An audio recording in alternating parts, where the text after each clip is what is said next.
Friends நம்ம last நம்ம ஒரு அவேர்னஸ் வீடியோ போட்டிருந்தோம் அந்த ஃபேக் பேட்டரியில இருந்து லேப்டாப் எப்படி நம்ம பாதுகாத்துக்கலாம்னு சொல்லிட்டு. சோ அந்த வீடியோல வந்து பாத்தீங்கன்னா நம்ம ஃப்ரெண்ட்ஸ் நிறைய சப்ஸ்கிரைபர்ஸ் வந்து பாத்தீங்கன்னா கமெண்ட் பண்ணிருந்தாங்க. சோ ஒரிஜினல் பேட்டரி நான் எங்க வாங்குறது, எப்படி நான் கண்டுபிடிக்கிறது, இந்த மாடலுக்கு ஒரிஜினல் பேட்டரி இருக்கான்னு நிறைய கேட்டிருந்தாங்க. இந்த பர்டிகுலர் கொஸ்டினுக்கு ஹானஸ்ட் ஆன்சர் என்னன்னு கேட்டீங்கன்னா, நிறைய மாடலுக்கு மார்க்கெட்ல ஒரிஜினல் பேட்டரி அவைலபிளே கிடையாது. சோ மார்க்கெட்ல அந்த OEM பேட்டரி சொல்லு உங்களுக்கு அந்த ஜி விக்கிற பேட்டரி ஃபுல்லாமே டூப்ளிகேட் பேட்டரி தான். இது ஆக்சுவலா பெரிய ஸ்கேம்.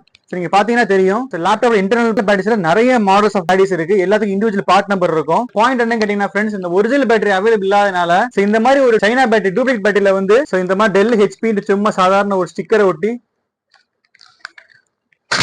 இந்த மாதிரி ஒரு ஸ்டிக்கரை ஒட்டி இதுதான் ஒரிஜினல் பேட்டரி OEM பேட்டரிஸ் வித்துக்கிட்டு இருக்காங்க. இந்த மாதிரி OEM battery is nothing but fake battery.